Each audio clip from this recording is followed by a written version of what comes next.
Good afternoon, everybody. Welcome to the grandly named Oxford Debate B. My name is Henry Foy. I'm the Financial Times correspondent for Central Europe.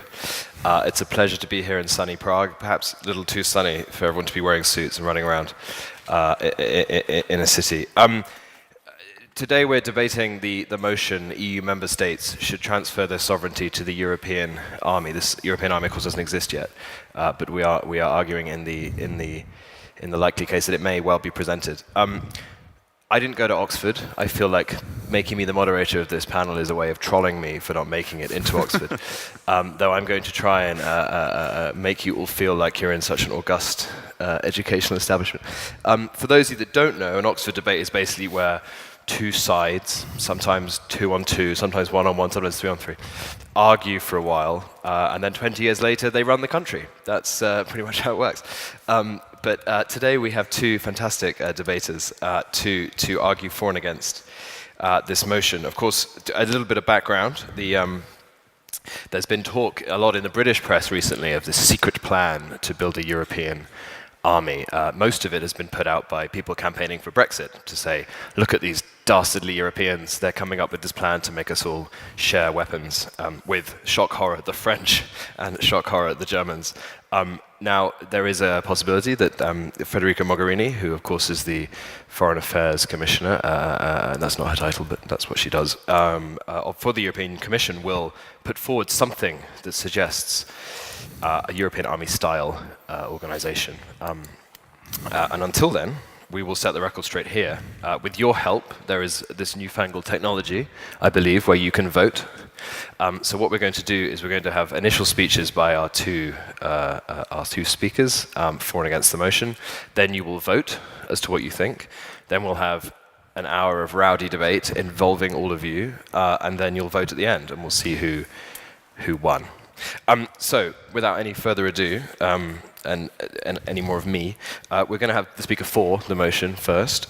We are very fortunate to have Anton Shakovtsov, the visiting fellow at the Institute for Human Sciences in Austria, speaking for the motion. And you have 4 minutes, sir. Off you go. Thank you very much for the invitation. Thank you for the introduction. Speaking about transferring sovereignty to the European army, that's actually about choices. At the moment, I think the European sovereignty, or the sovereignty of the European member states, is actually transferred to the American voters. We all now depend on how the voters in the US will vote in the presidential elections. And we all know that Donald Trump was quite critical about the contemporary state of NATO.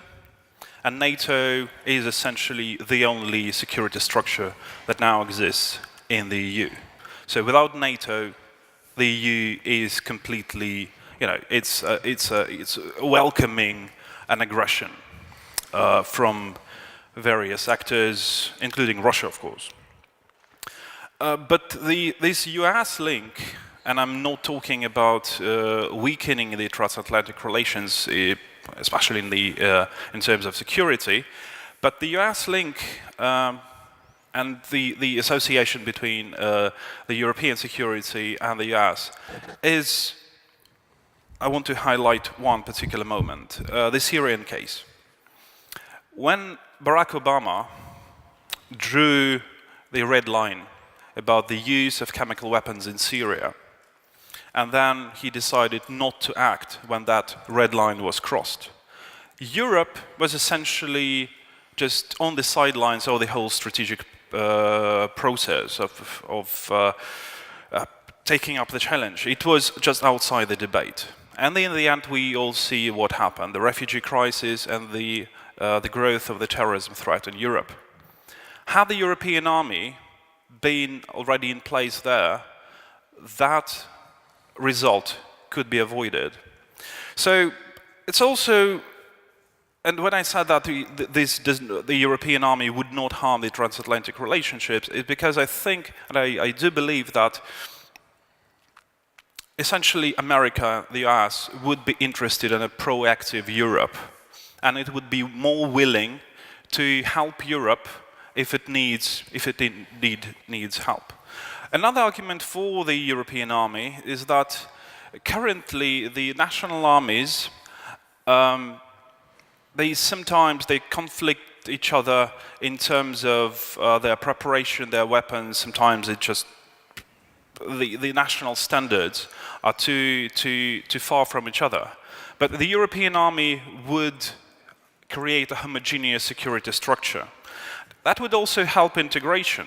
That would also perhaps help integrate countries such as Austria, Finland, and Sweden, who are not members of NATO, but would be very much interested, especially Finland and Sweden, to be integrated in one common European security structure. One more minute. Sorry. 1 minute. EU member states since 2003 have launched 37 security missions. And again, they could be more efficient, they could be more successful if the European army had been in place and the joint civil military headquarters would coordinate those missions. The European army is also not about weakening NATO. And as I said, it would be strengthened because the European army will help build an integrated defense structure of the partly incompatible national defense structures. So, thank you very much. Thank you for your speech. Now we have the speech against the motion, and the speaker today is Martin Michelot. You've heard from him earlier in the conference. He's the head of research at European Institute for European Policy. I'll give you a sign when you've got 1 minute. Thank you. Thank you very much. When we talk about the European army, we actually, first of all, need to start by defining the term. Maybe that's my Sciences Po education, but we do actually need to think of what that actually means. Are we talking about soldiers with no longer any national flags, all fighting under the yellow and blue banner? Or are we actually talking about more integration? Just for the sake of the argument, let's go for the more realistic option, which is the more integration. Anton ended by talking about NATO, and I don't think that there's any argument today that the organization that fundamentally underpins our security is NATO. And we have to recognize that in the past 2.5 years, NATO has taken on a political role that we did not expect it to. NATO has made very strong progress in integrating the security perspectives of the South, integrating the security perspectives of the East, and has, to a certain extent, kind of managed to successfully involve the so-called Eastern flank countries, has managed to integrate the way they think on security policy. And I think we're coming to the one big danger with the European army, with a transfer of sovereignty, is the idea of duplication. And if we look at the EU army, let's look at what problems it would be trying to solve. And if you talk to any American, what is the problem with the European Union and with the European member states? It's the spending. It's the goddamn 2%. So would the EU army help solve the spending issues? To me, it doesn't look like that. I know that the 2% debate tends to be a little bit punishing, but it is nonetheless an essential way to keep pressure on the European Union member states. And if you don't have the Americans, the big bad Americans, behind us to be telling us, you need to increase your defense spending, you need to increase it qualitatively, you need to integrate your forces more and in a smarter way, well, perhaps we will be giving up on these efforts. And this actually goes beyond Trump. I mean, Trump has woken up some consciences that were bubbling at the surface in the United States. But I don't need to remind you that Clinton was the architect of the famous pivot to Asia. And we have spent 8 years complaining that Obama was the least European president, but at the same time, there is nothing that indicates that Clinton would be much more of a European president than Obama would be. Then the other issue, when we talk about spending, we also talk about capabilities. And this is where it gets quite important to look into the details of the issue. I mean, when we talk about EU army, if we talk about mutualization of forces, and if we take the way it is today, Europeans still lack certain key capabilities that would allow us to do without the Americans. If you look at the mission that the French first carried out in Mali, you realize that the French were lacking certain key strategic airlifting capabilities, basically the ability to transport troops, to transport material from one country to the other. So, 1 minute. All right. So, just two more points and that I would like to put forward. The idea of strategic autonomy, which tends to come back in European discussions. Strategic autonomy basically is the idea that we as Europeans can act on our own.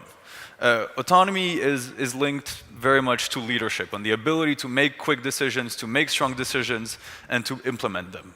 And there is, for the time being, no other country but France, and to a certain extent Germany and the United Kingdom, that can provide this leadership on the European Union security issues.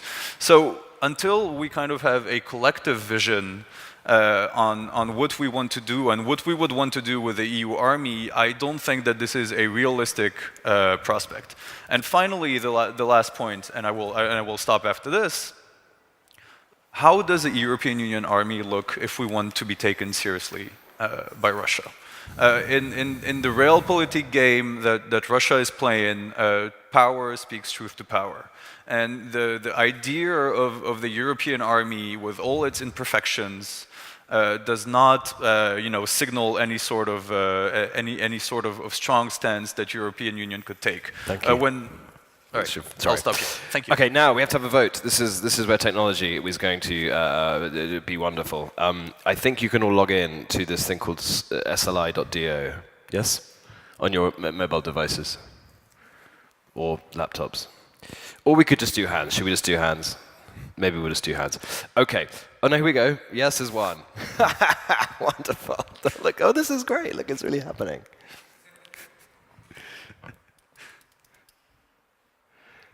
Well, the votes are rolling in.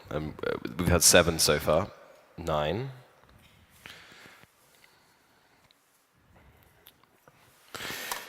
This is actually really impressive, isn't it?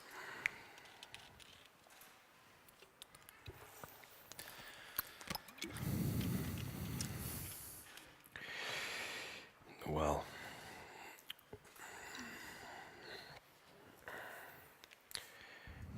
Okay, as gripping as this is, we're going to wait for another 20 seconds, and then we'll see what the vote says.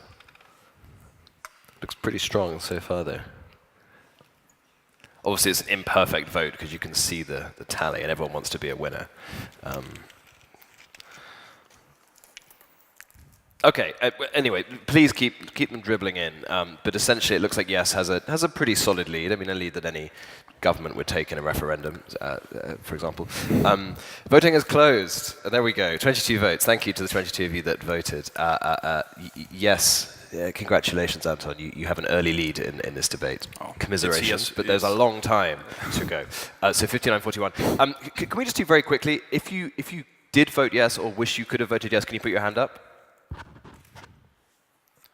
And no? All right, so okay, technology is pretty good. All right, great. Okay, so now we're going to have sort of more standard debate backwards and forwards. Anton, to the point made about capabilities, it's all well and good saying, look, the EU should have its own army because we shouldn't rely on the US. But what about if we're just not good enough yet? What about if our capabilities aren't good enough and we still need the US, and so an EU army would fail to achieve the scale and the competences that it would need to defend a continent? The European army is essentially, of course, a longer process. It's not just, in 1 year everything would be done. So and again, it would not be against NATO. So I presume some of the abilities, some of the capabilities would be for some time would be shared with NATO. But in the end, the EU needs, an autonomous structure that would provide security for the continent. We don't know what will happen in the US. As I said, we are one bad election away from a catastrophe, when the EU would just not have any protection, no umbrella, no security umbrella. So, yes, it is a difficult task, but the earlier the EU starts thinking about and implementing the process, and I mean the debates have been going on for several years already, but it should be started. I think the debate should be started, and after the referendum in Britain, Germany and France, especially Germany, I presume, should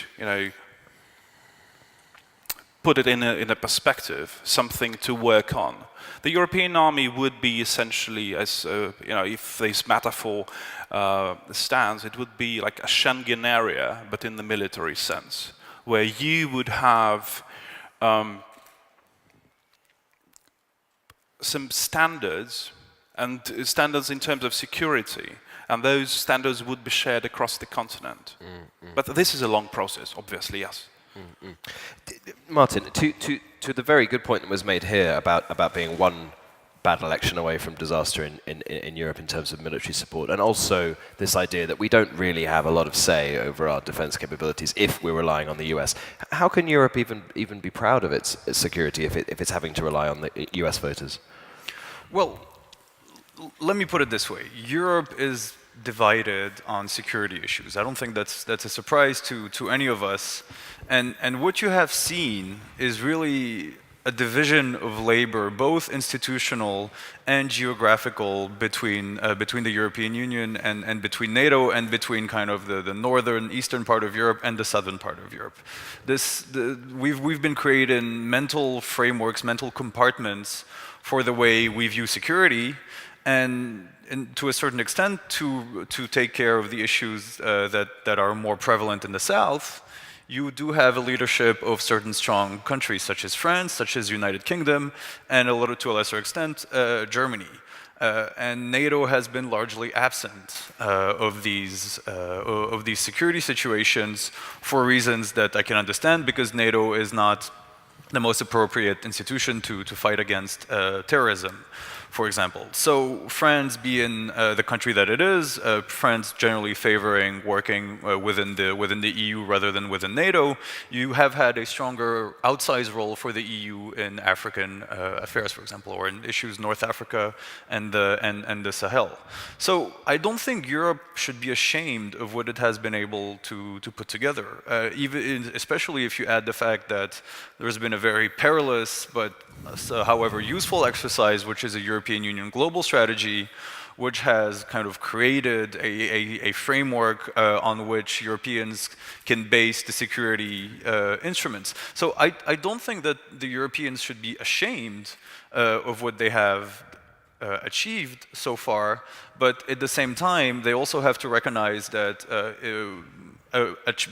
being able to achieve what we want at the EU 28 level is a process that goes beyond the 10 to 15 years. If we're talking about being at 2%, you're talking about 10 to 15 to 20-year framework. You're talking about the need for rationalization or even regionalization of capabilities. You're talking about deep coordination that EU does not yet have the competence to do, and that NATO actually has the competence and the knowledge to do. So for the time being, I would try to more look into how the two institutions can complete each other smartly with the caveats that we know, Cyprus-Turkey, the Macedonia issue, rather than trying to create artificial divisions between ourselves. Thank you. Here are some facts. In 1998, Chirac and Blair signed a UK-France defense deal, which was very wide-ranging. The Brits and the French are actually sharing a French aircraft carrier at the moment, because ours is in the garage or something, I don't know. There are 6 military missions which the EU has called on, where EU countries are working together outside of NATO auspices, and groups like the Visegrad Group are pooling defense ideas, they're sharing weapons. There's an enormous anaconda exercise going on at the moment in Poland. So my question to both of you is around those two facts. Anton, if we're already sharing this stuff already, if we're already working together, why the need to transfer sovereignty? I think, the question with sovereignty is essentially about security in this sense, because I think we're talking about security now, not really sovereignty. EU member states have already transferred much of its sovereignty to Brussels and to Strasbourg. Of course, there are some problematic issues with this about the democratic deficit, etc., etc., etc. So it is not about transferring sovereignty. It's about transferring security to a structure that would coordinate all the missions and would be responding to challenges, like the Syrian case. I think when we were talking that Europeans should not be ashamed of the capabilities, the Syrian case is something that Europe should be ashamed of, because from the very beginning the Syrian crisis has been an essentially European security problem, that Europe had no say in resolving that problem. So the European army and the security was undermined by the refugee crisis, the rise of the Islamic State, terrorism inside the European Union. This is something that should have been dealt with in the very early stages. It's not about sovereignty. It's about security. And then on the same points to you, Martin, if we're already doing this sharing stuff, surely this is a process that we're already on the road to doing, and we shouldn't be pushing back against it.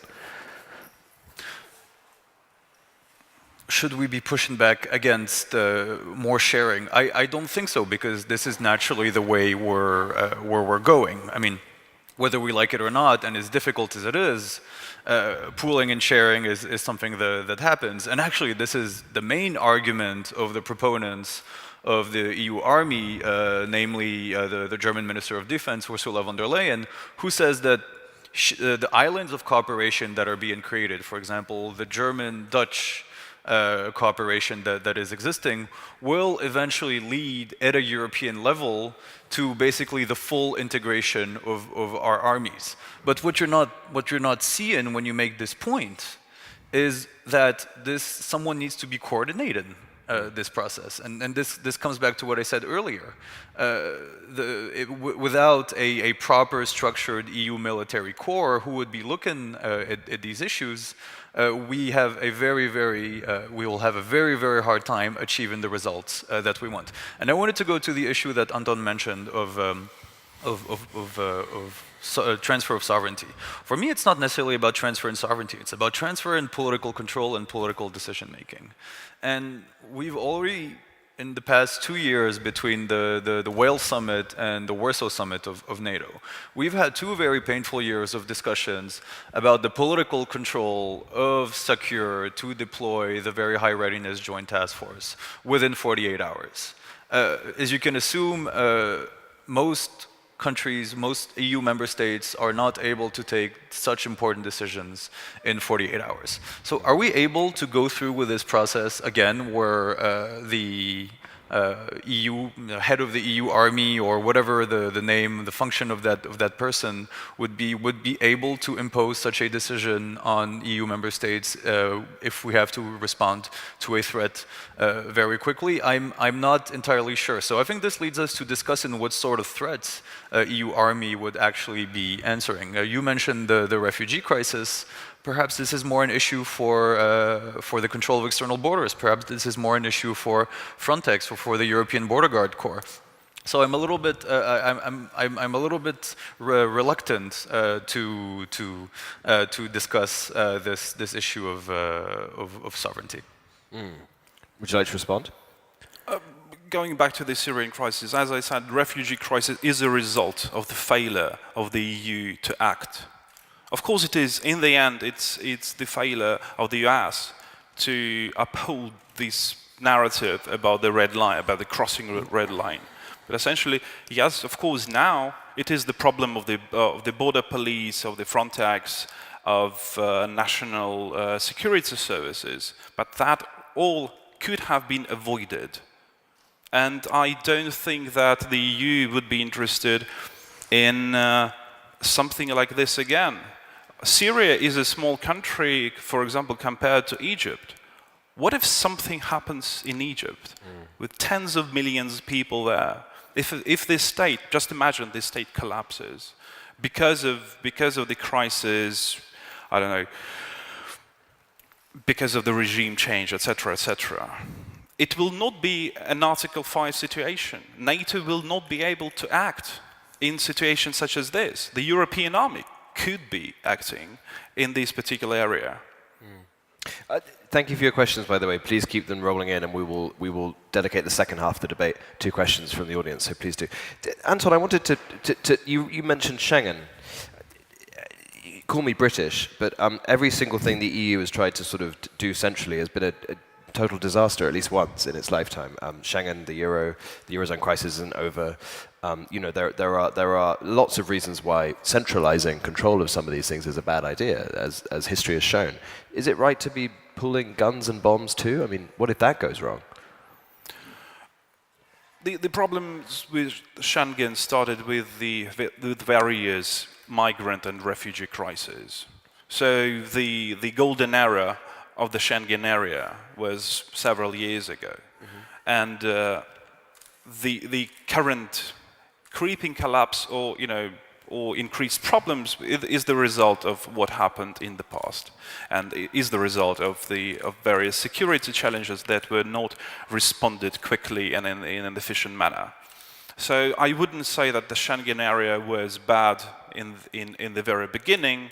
It just other factors contributed to the weakening of the Schengen zone. With guns, I don't think that this comparison stands. And the Schengen, my comparison, the metaphoric use of the Schengen zone was about the standards. Because I think that when various member states come up with standards and standard procedures, it would be good for the national armies as well.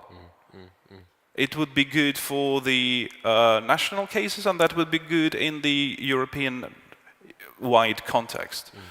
To that point, Martin, I mean, the European Union has pulled lots of things, lots of areas of competences, and most of the time it's resulted in cost savings, it's resulted in sharing of competences and better intelligence all round. Surely this is a good way to combat pressure on defense budgets, massive problems in terms of equipment shortages. I mean, surely if we all club together, it makes everything cheaper for everyone. Right. Well, this is, I mean, the pooling and sharing is a good way for actors that have the similar security perception or threat perception to work together. I mean, one example of that is the European Air Transport Command, which I really believe is one of the shining beacons of European cooperation. But that involves the Benelux countries and France. And so you're talking about countries that kind of share the similar threat perceptions. But that seems to be kind of the top limit of what the EU can, for the time being, achieve together in terms of sharing its capabilities. And let's not forget that NATO is actually the most advanced international organization in terms of sharing guns. As you put it. I mean, one of the biggest achievements and perhaps one of the most underreported achievements of NATO is the interoperability of the equipment. And if the British planes can actually land on the French aircraft carrier, it's because of the standards that NATO has created. And so once again, going back to this issue of duplication, we need to be careful, or we need to be aware that any sort of EU standards on capability equipment could actually double up with the NATO standards, and there is no clear prospect in the near future for when we will be able to do without the Americans, to do without the Canadians, unless there is suddenly a pot of gold at the end of the rainbow, where we are able to divest money that is used for economic recovery to the defense of our nations. And the other aspect, and I'll be quick on this, that I see is the fact that when you look at the increase of the defense budgets in Europe, I mean, overall, in 2015 they have been rising. But if you look at the example of France, which is committing extra 3.8 billion euros per year to its defense budget, a lot of that is going to reinforce in our intelligence services and our counterterrorism efforts. If you look at the trend in Poland, this is all going towards capabilities that can be used for national defense against ground invasions. So we're talking about, for the time being, divergent trends also in terms of the way that we equip ourselves that make this prospect, and I'm going to the question of Vladimir Bizik, sorry for jumping into your job a bit, because it seems to be that the EU army is undesirable because it is unfeasible. Interesting. You're going to answer a question from Mr. or Mrs. Anonymous. Does the EU army mean that there will be no armies of particular member states, but only the one army of the whole EU instead? Sorry, it's the second one. The top one's gone now. No, it's obviously the European army would consist of national armies. So it's not about having no army in one particular state at all, of course. I would add here something that I find, going back to the question about how quick it could be developed. I think it could be started with some regional projects. Mm-hmm. So now the most problematic zone in terms of European security is the European EU countries on the border with Russia, or very close.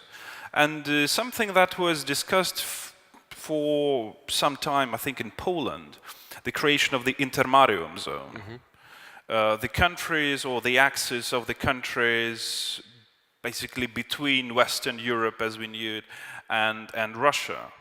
And that could be developed, the European army, the joint civil-military headquarters could be located in that area. And that would be a very interesting case, or a test of whether the EU could build something on that basis. Mm-hmm. But creating this intermarium that would include Poland, Romania, the Baltic states, probably Ukraine when it's all settled down at least. But something to start on the regional level and then see whether it will work out. How would you respond to that? To the question of Mr. or Mrs. Anonymous, I would certainly hope, but I know also this is the thinking in Germany and among the people in the Commission who believe in this plan, that there will, and as I said in the beginning, there will be no one fighting under solely a EU flag. This is not a realistic prospect. Why not? Because of very much because of this issue of sovereignty, and because of, I mean, let me just take the example that I know the best, and that's the example of France. For France, at the heart of our thinking is this issue of strategic autonomy. And it means that basically we are able, I'm speaking as a government official, please excuse me, but we are able to, within a given amount of time, make a quick decision, put the capabilities together, and achieve the effect that we want to achieve. I don't think that it is realistic that these efforts can be replicated in order to achieve the most pressing security issues that may arrive or that may hit Europe in the next 10 years. But the ones that have hit Europe in the last 10 years, where the French have acted, they've always acted in concert with the Brits, such as Libya. They would never go in themselves because that has all sorts of issues in terms of decision making. So surely they're doing this anyway. Right. They're pooling responsibility, they're pooling decision making, and then they're pooling capabilities. And so you've got 10 planes, we've got 15, we've got Cyprus, you've got, people are doing it anyway. I would go even further than you, and I mean, maybe I'm arguing against myself, but I would go further than you and say that we not only have we done it with the Brits, but we've done it with the Danes, we've done it with the Poles, we've done it even with the Georgians. But the point is, when you discuss this, is that you have either one country or a very small group of countries, which we call the minilateral coalitions, or the coalition of the willing, if you're American, which are going in first to achieve, the most pressing effects, and then within 6 months or within 1 month, you have a process called a conference of generation of forces, which basically brings to the table all the EU countries who are willing or not to contribute, and this is how you draw up a European Union mission. So eventually, when you look just at the end result, which is the fact that you have, one German flying flying hospital, when you have one Spanish ship or one Italian ship, then eventually it does look like a multilateral mission. But these missions take an extremely long time to get off the ground and do not represent a model of efficiency that something like the high readiness joint task force of NATO could do. The top question now is another anonymous. Does staying with NATO mean European states will keep neglecting their defense commitments and further procrastinate on modernizing their defense capabilities? I'm going to slightly twist that. I mean, if we assume that the perfect scenario here is for European states to continue modernizing their defense forces, Anton, can you please argue why creating the EU army will make that happen? And could you please argue why not creating the European army will make that happen? I think it will depend, of course, how this concept, this entire concept of the European army would be, in what perspective it would be put. And here I would, of course, agree with Martin that we need to understand what the European army is about, first, to have a draft of what it's going to be. I think that NATO essentially depends on the national armies as such, and for NATO sometimes if we even compare this 2% expenditure, this is what is required by NATO, and then NATO and the US, they do not really enforce these 2% expenditure. And this also depends that their national armies could be in very various states of employing capabilities. Some would be very relaxed, some would be probably too mobilized, but there is a difference across the continent about this. So I think the European army, if it's done smartly, then it would lead to the standardization, and that would actually increase the capabilities of NATO. Because obviously European army would cooperate with NATO. Obviously, I mean, this is not a question, but NATO would benefit from the European army. I want to just go back to the question about the flags. Why not 2 flags? The national flag on the left arm, and the European flag on the right arm. I mean, this is not really a huge problem here. And would also comment on Jan Stelik's question about that 10 years ago this whole discussion was dropped. Well, 10 years ago, Georgia did not happen. The annexation of Crimea did not happen. The violent and forcible change of the borders in Europe did not happen. Forget about 10 years ago. We never be able to recover those times. We live in very different times. Russia now poses an existential threat to Europe. The Islamic State may be not that much of a threat as Russia, but still, this cannot be even compared to Al-Qaeda. This is something very different. We live in a very new times. We face new challenges, and we should come up with the new proposal to heighten and enhance the European security. But Anton, to come back to my question, I mean, right now you have NATO officials in Brussels, in the European headquarters of NATO, spending their time calling up defense ministers and saying, spend more money, modernize more, don't rely on us. All you're going to do is just move that person, 3 miles into the center of Brussels, where he's going to be calling up, or she is going to be calling up defense ministers and saying, modernize your army, spend more money. But what difference does it make if you just have a different person at the end of the phone? I think there's also the problem of the whole setup of NATO. Of course, you can have Germany that is probably spending less than 1%, actually I can't remember, but it will be much more than the Greek expenditure of 2%. So of course the possibilities of NATO member states to contribute to the whole architecture, this security architecture, are different. So the problem here is that this rule cannot really be enforced. So what do you do? Do you exclude them from the Article 5? No, you cannot do this, because this is the heart of NATO. The European army is different, would be different, as I said, if it is done in a smart way. Sure. But also to that problem would be a good lesson when the concept of the European army is discussed. So all those problems that NATO had, they could be somehow, there could be a response could be found on a theoretical level, on the conceptual level of how to build the European army. Martin, do you think that saying no to a European army will encourage countries to spend more? Or will they just simply rely more on NATO? We already are encouraged to spend more. This is the simple fact. The criticism that I have with the way that we spend more, and I don't think that the EU army would solve this, is the way in which we spend it. And there's one intangible that we tend to forget in these punishing conversations about the 2%, is that we can go from 1% to 2% in 1 year. I mean, we cannot produce 50 fighter jets, 25 helicopters, and 10 submarines with just a click of our fingers.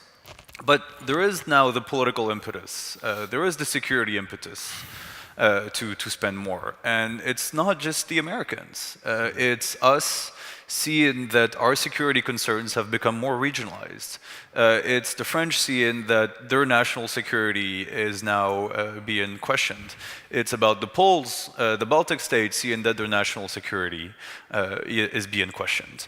And when you look at this kind of divided picture of Europe, you do need to have a political force which is kind of able to provide a balance.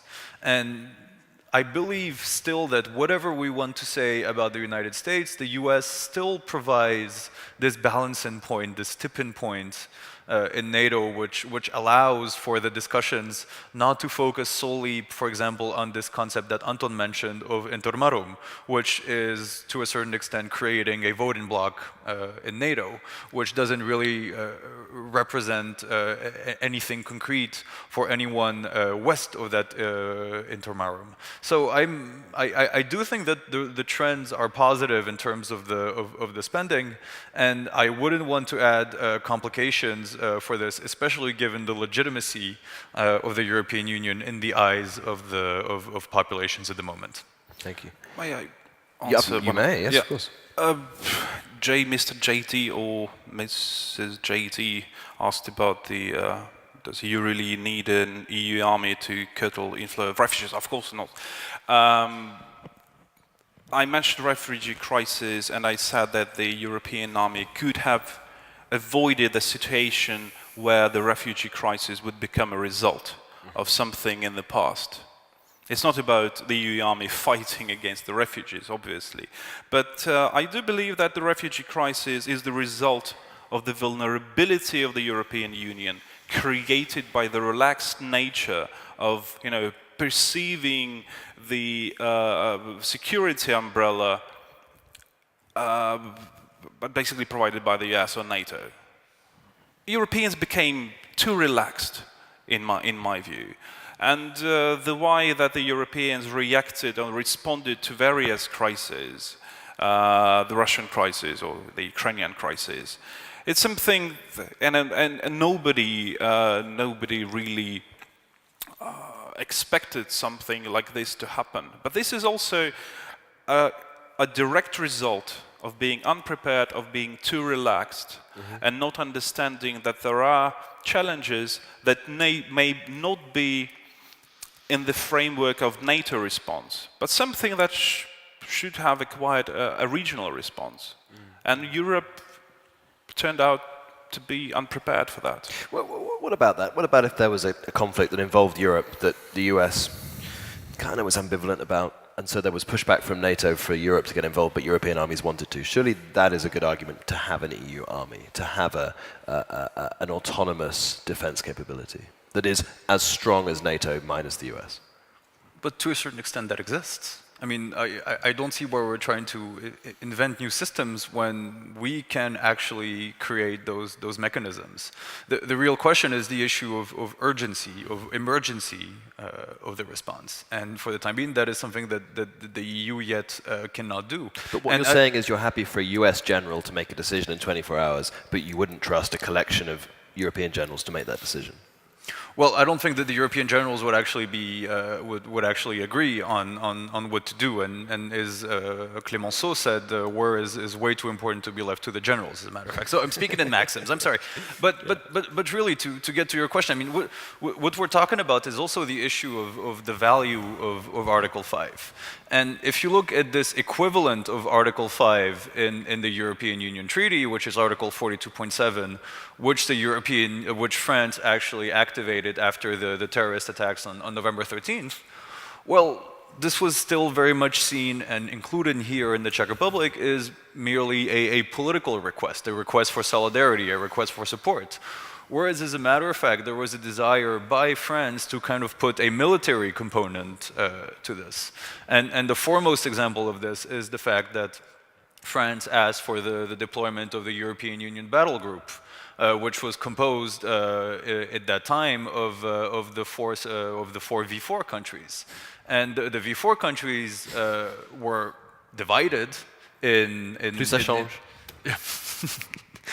Well, the four countries, the four Central European countries were divided in the response to give to this request, and eventually it ended up going nowhere. So even when you do work at the EU level, I mean, there are certain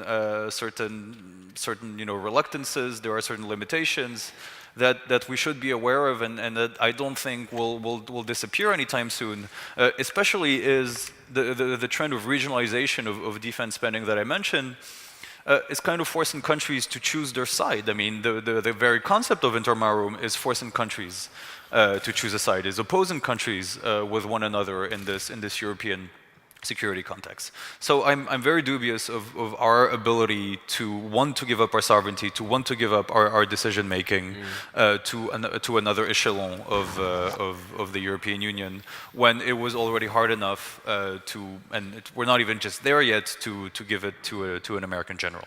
To this question about what language would a common EU army use, I mean that's a very simple question, but also to develop it a bit more, how would you envisage it working? Would you rotate? You know, the Germans would run it for 3 months, and the Italians, and the Brits, and the famously aggressive Austrians. I mean, how would you do it? How would it work? About the languages, I think that it's common practice now within NATO to speak several languages. It's called generals speak several languages. So the European army would probably involve national brigades or national battalions, so to say. So I think this is the question that could be discussed when the concept of the European army is elaborated. About the second question that you had. Sort of how would you run it? Who would you give power to? I mean, of 28 countries, you'd have to choose. I think that's on the rotation basis. Okay. Yeah. There was a question about the European intelligence agencies, which is of course a very good question. But here we are talking not about would it be better? No, everything would be better. Of course, the European intelligence agencies should be integrated. Of course, but this is about the speeds of integration, of the European integration. So this is again a question whether we want to integrate, a closer integration, and better efficiency of that integration or not. And talking about the European army, that of course the military intelligence agencies should be integrated. Of course, that should be at the core of this concept. But of course, this is all a very tall order. This is something that should be elaborated and discussed. And talking about, again, sovereignty. You know, it's very interesting. If you look at the debates in Germany, what political forces or people with what political sentiments may actually support this idea, you will find probably surprising that you could find someone even on the far left and the left to be quite supportive of the European army, because they're very skeptical, they're Americans and NATO, but they would be very much interested. Of course, they don't want to give up their security, so they would be very much interested in having a European security umbrella. I think something like this could be found also on the right and even on the populist right-wing movements. So the European army would actually also contribute to the enhanced feel of sovereignty, but the European sovereignty. You've just talked, though, about a rotational system. What about if, and the threat of Russia, what about if an EU country elected a pro-Russian government? Would you ban them from running the army during their slot? It is, of course, a question that I think first came up when Syriza took power in Greece, sure. And when the representative of the far-right party, Independent Greeks, became Minister of Defense. But, there are no shared codes or something that could be simply stolen. Yeah. And again, I think something that could be taken from the NATO experience is something about protecting data, protecting intelligence. So no, I don't think that if a pro-Russian government comes to power in the European Union, I don't think it's feasible. I don't even think that Hungarian Prime Minister Viktor Orban is actually pro-Russian. No, I think the architecture, the structure of the European army should be protected. Of course, I understand the challenge here, but I think its structure should be done in the way where no challenges would be too critical. Sure. Martin, you keep going on about how people can't possibly fight under a blue flag or a badge, but we do it in the UN. I mean, they fight under lighter blue flags, but still blue flags and blue badges. I mean, in Afghanistan, in ISAF, people fought under a different flag than their own countries with their own flag on the other arm. Do you think it's a mental problem, or do you think it's a psychological thing, or do you think it's more than that? It's more fundamental.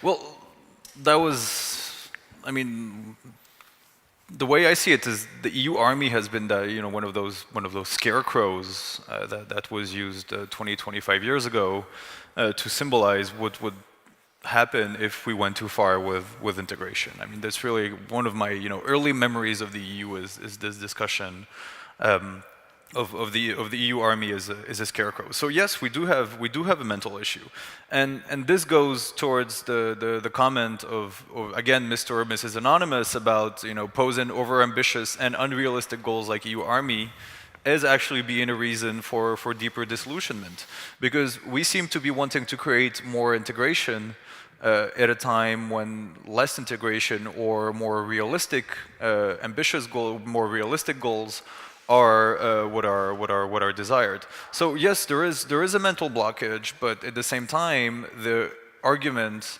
in favor is not compelling enough for us to be able to say that this goal is not overambitious. And if you allow me, I like, well, you do apparently. You're allowed. So I do like this question about the language. Of course, I would have to say nous parlerons tous français, but it's not realistic. But it does pose certain questions. I mean, if you go back to the example that I used earlier of the deployment of the V4 battle group in the Central African Republic, one of the arguments that was used is the fact that the soldiers, the officers, do not speak French. And in a situation where you have people who are supposed to uphold the security of a country who do not master the cultural codes, who do not master the language of one country, you do ask yourself the question of what use these sorts of groupings can be of. So I want to link that to the question of the structure of the EU army. I mean, how do you therefore devise the use that we make of a light integration of EU army? I mean, do the Pole, the Central Europeans, can they only intervene in the Baltic states or in Ukraine or in Belarus because they do speak the same similar, to a certain extent, similar Slavic languages? Do the Italian, Spaniards, and then French only do the South? I mean, this question of language actually brings up a lot of issues, and the other issue is also the question of how do we first of all train our forces, but how do we recruit our forces today? And the Czech Republic, for example, is severely understaffed as far as its military is concerned. So how you create military vocations, how you create the desire for the youth to engage into this process is actually one question that kind of underpins the whole idea of the efficiency of the EU army. Fight for Brussels. I can't imagine that would be a good slogan. I want you to respond to that, but initially, the first point regarding integration and the current climate of anti-integrationalist views. Brexit is the perfect example. As I began talking today, that was where this sort of secret EU army thing is now being rolled out as a way to say no to Europe. I mean, do you accept that argument that perhaps even though this EU army might be a lovely idea on paper, the politics right now just don't make sense? Of course, there's the rise of anti-EU sentiments, anti-Brussels sentiments, but I do believe that the European army is something that can surpass this Euroscepticism if it's conceptualized in a very particular way. As I said, that could strengthen the integration without the negative aspects of the integration. When you can have Austria part of this new structure, when you can have Finland and Sweden that badly need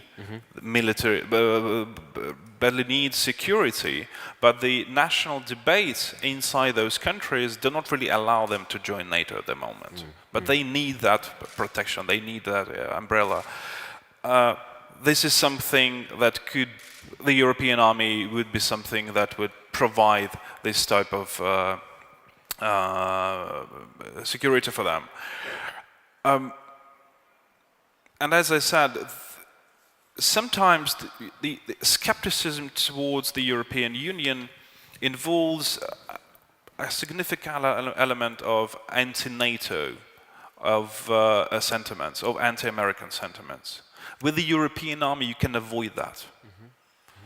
Because that would be an integration first on the European level, and then NATO would be another umbrella.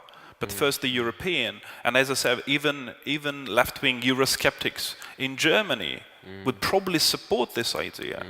So I think done in a clever way, the European army would boost the integration without actually Eurosceptics noticing it. And there was a very good question about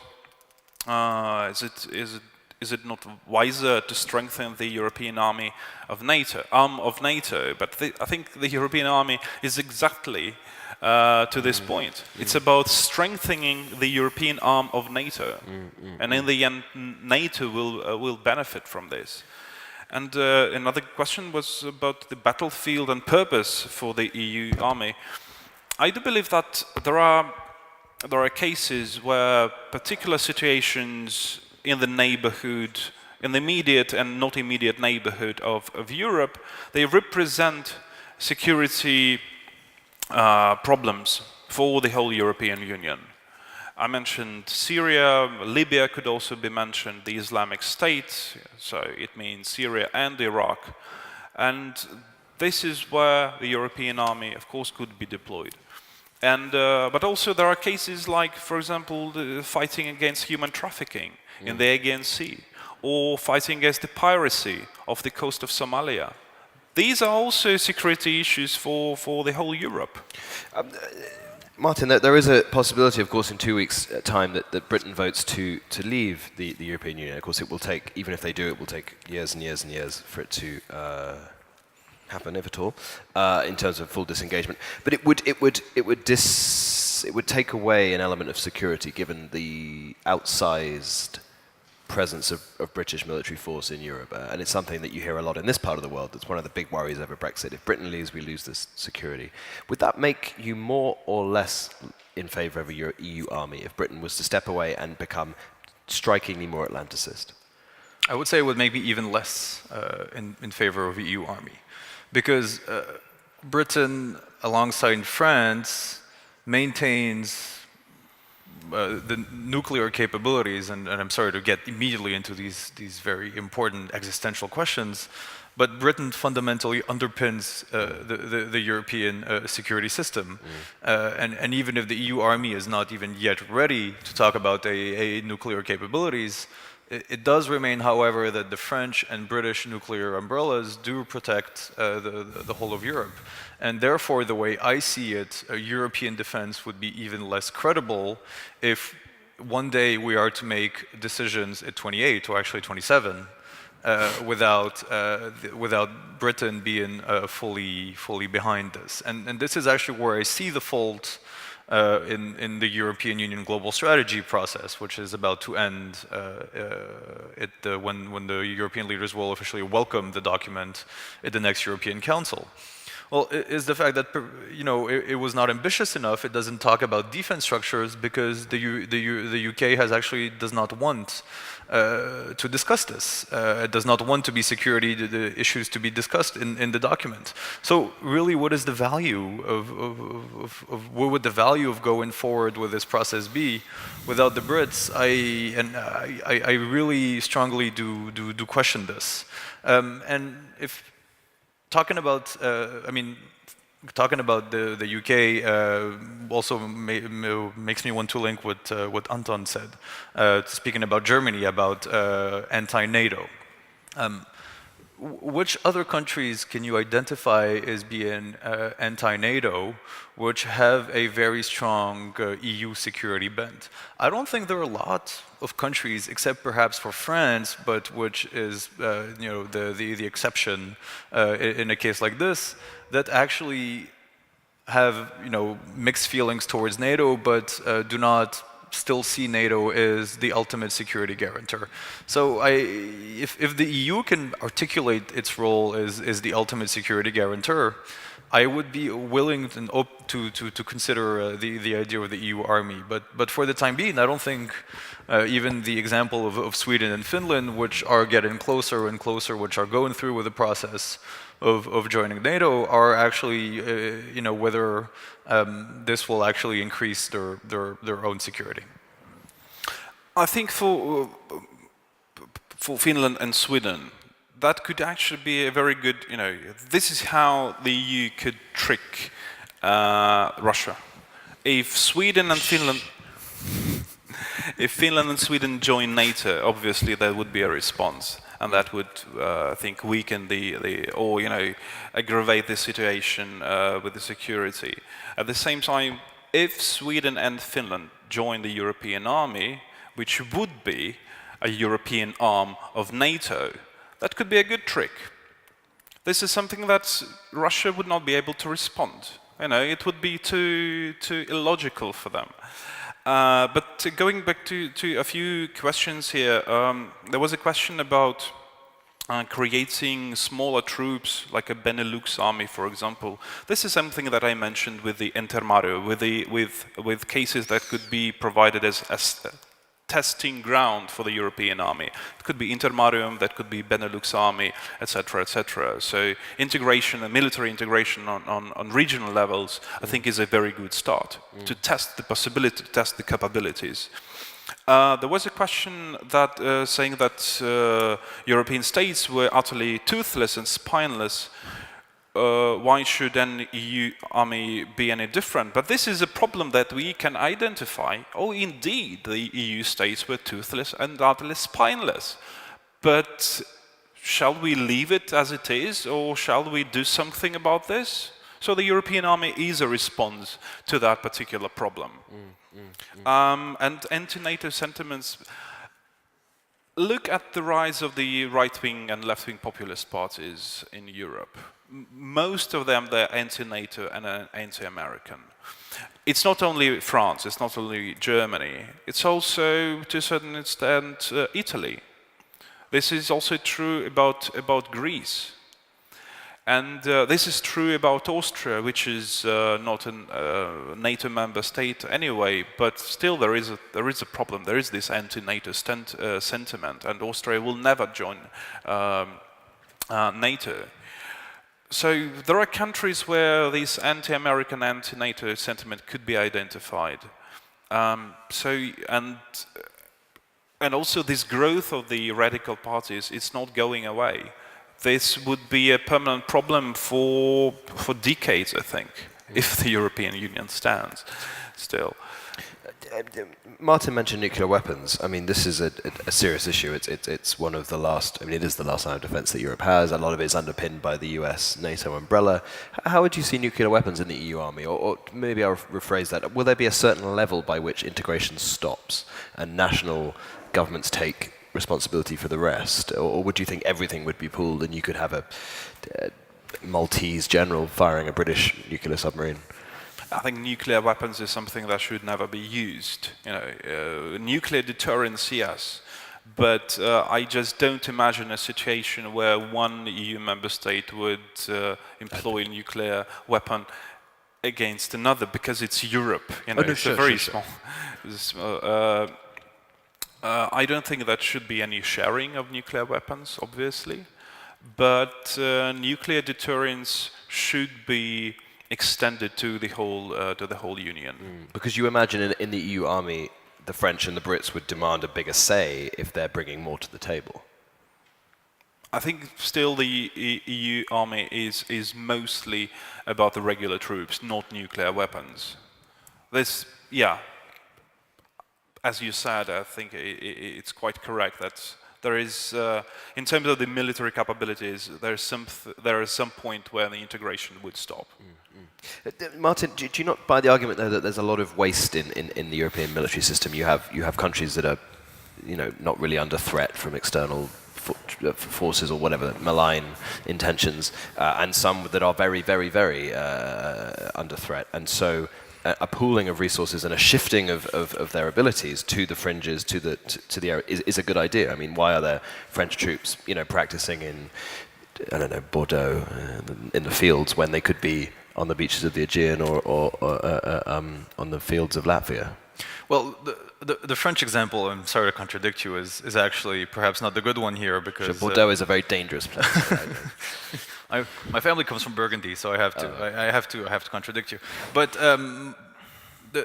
the real issue when you talk about this example of the French army is that the French army is severely overstretched, as a matter of fact. I mean, you can joke that we're not exercised in the fields in Bordeaux, but as a matter of fact, the French army is on the field, protecting ministries, synagogues, yes. et cetera, et cetera. Operation Sentinelle is involving between 10 and 12,000 soldiers on a daily basis. So actually, there is this need for national security, which is actually informing our divisions, and which is actually informing the ability of France to exercise leadership on other issues.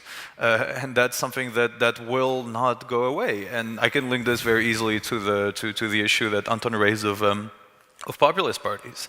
If you look at the response of the National Front to the terrorist attacks, the response has not been to say we were not protected by NATO, we were not protected by the EU, is that our borders were not protected well enough, and we did not address the root causes of radicalization well enough. So I don't think that the response that the populist movements or that the extreme right parties are bringing to these issues is a response that is addressing the external shocks. It's a response that is addressing the internal shocks.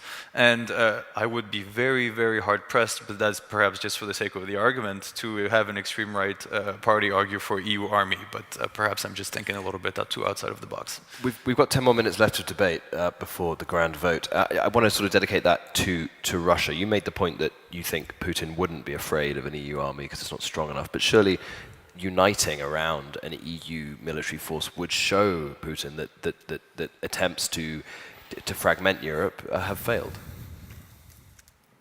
All right. Well, if we start from this standpoint and let's do it.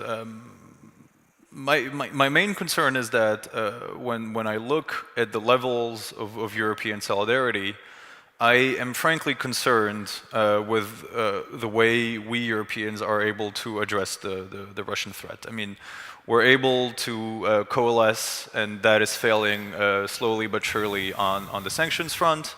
And on the security front, I would really be skeptical about whether Washington and Paris see the same value in defending Riga or Tallinn. And I'm sorry if there's anyone from Estonia or Latvia in the room. Sorry, Washington and Paris. Washington and Paris. Isn't that Whereas Washington does see the value in Article 5, Paris Right. I see. Okay. places the threshold to a much lower extent. So.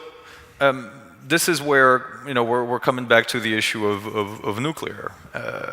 What is concretely preventing one of the issues that is concretely preventing Russia from any sort of higher intensity exploration of the Baltic states, to put it very diplomatically, is the possibility that France and the United Kingdom, under the aegis of NATO, but also with their own independent political decision making, are able to underpin Article 5 with the ultime avertissement, with the last warning before the use of nuclear weapons.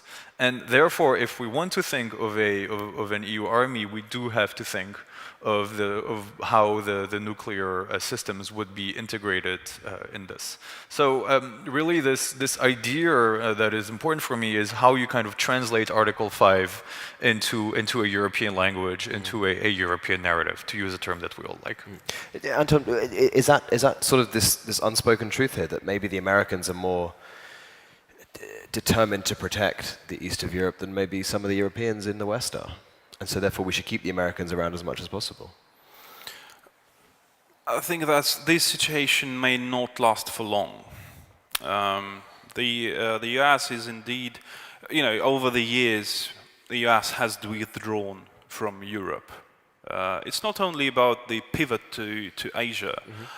I think that it's also something, kind of an internal development in the US becoming more isolationist, more introverted, inward-looking, really probably dealing with more internal domestic problems rather than with the European problems.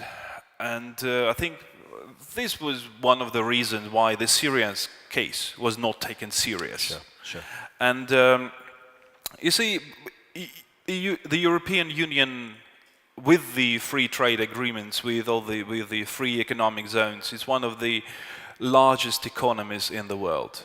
A largest economy of the world that does not have its own security structure to protect it. I think this is ridiculous and shameless. Sure. No, I feel like you're getting into your summation, so I want to pause you there, because now we have your final summations. You may have 4 minutes to make your case before they vote. Anton was first in the initial, so you're going to go first now, so you now have 4 minutes to sell all your best arguments to the rapt audience as to why the EU army is a silly idea. All right, this is a wonderful opportunity, and I don't want to be like a judge in front of a jury. But when we think about the EU army, we need to think of whether it increases our security. And when you look at the way that the current divisions that underpin the European debate about our security, and when we look at the state of the European Union, when you look at the future trends in the European Union, I really am quite skeptical about whether the EU army will actually be able to kind of achieve something that is more than the low-hanging fruit, which is basically the idea that we agree on a minimal level, and whatever comes above will be left into the realm of national decision-making. Then on the issue of capabilities, which has come up quite often, I am to a certain extent, ready to make a case for the EU army, but only under one condition, and I don't think we're getting any close to that. It's the idea that if we are increasing our defense budgets, we should be doing it in a coordinated fashion.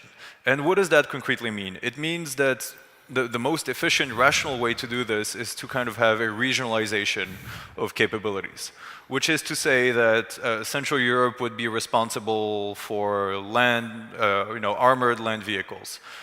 France and the UK would retain the nuclear arm.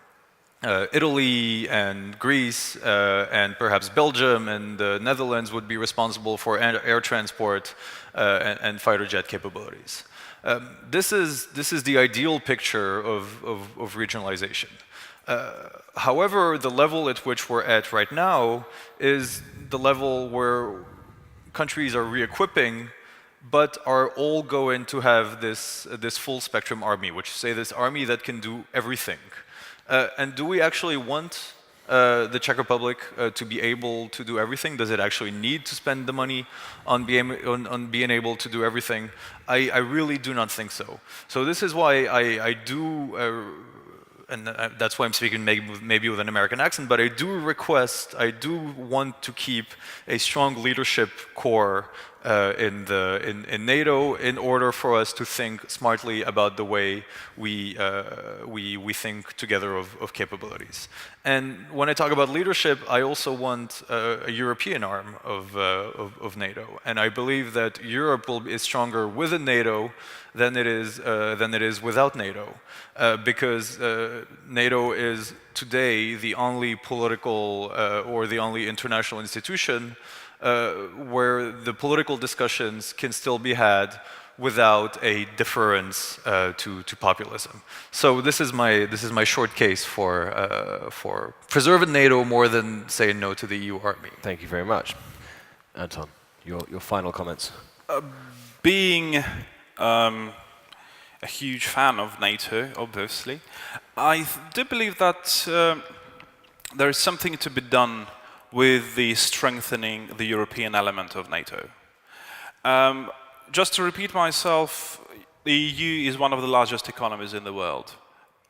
One of the largest economies with no security structure of its own, depending largely on the Americans. And we cannot have in Europe any influence on the Americans' vote. Essentially, European structures, the European Union, European societies, have transferred their sovereignty to the American voters. This led to various problems, such as the Syrian crisis, that in the end now challenges the Schengen area and some of the integration projects in Europe. And I think that strengthening the security structure in the European Union could be done through the creation of the European army, which would be also a way to strengthen the transatlantic link. It doesn't matter whether Donald Trump becomes president, Hillary Clinton becomes president. Barack Obama recently delivered a speech when he talked to the people of Europe. But in that speech, something could be noticed, that the Americans are interested in a proactive Europe, and the European army, if it is successful, and it should be successful because it is a shame that the EU does not have a security structure of its own, this will reinvigorate the transatlantic link. But that will also strengthen NATO, that ultimately does provide the most important security umbrella for the whole Europe and for the whole westernized world at the moment. Thank you. Thank you both very much for a really fascinating debate. We're now going to have another vote. Yep, can we do that? Can we have another vote? Good. So if everyone can log into sli.do, I haven't actually, or slido.com, obviously, that's what it says. I haven't actually done this on my phone, and we should be able to have a second vote. There we go. Excellent.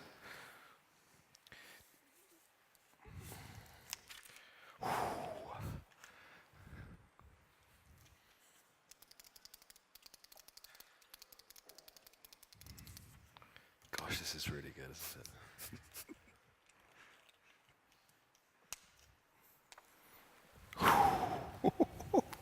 I feel like those figure ice skaters who are just patiently waiting for the result of the judges in the Olympics.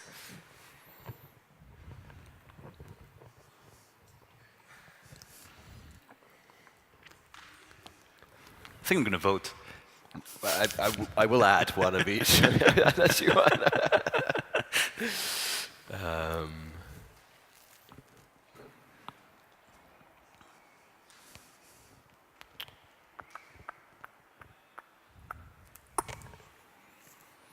We had 20 before, 22 I believe, so I will wait a couple more seconds. Oh.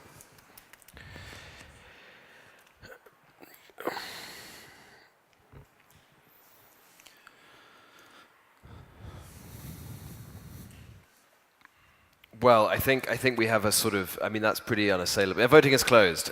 So congratulations, Anton. You won this debate. It's the European army that won. Interestingly, essentially the same results before and after. So There were 24. It's a room full of acolytes and ideologues who weren't going to change their view. But there we go. That was the initial one, I think. That was the start poll. But yes, thank you for being a wonderful audience, really, and for fantastic questions. You kept the debate moving. A round of applause for Anton and for Martin. Thank you.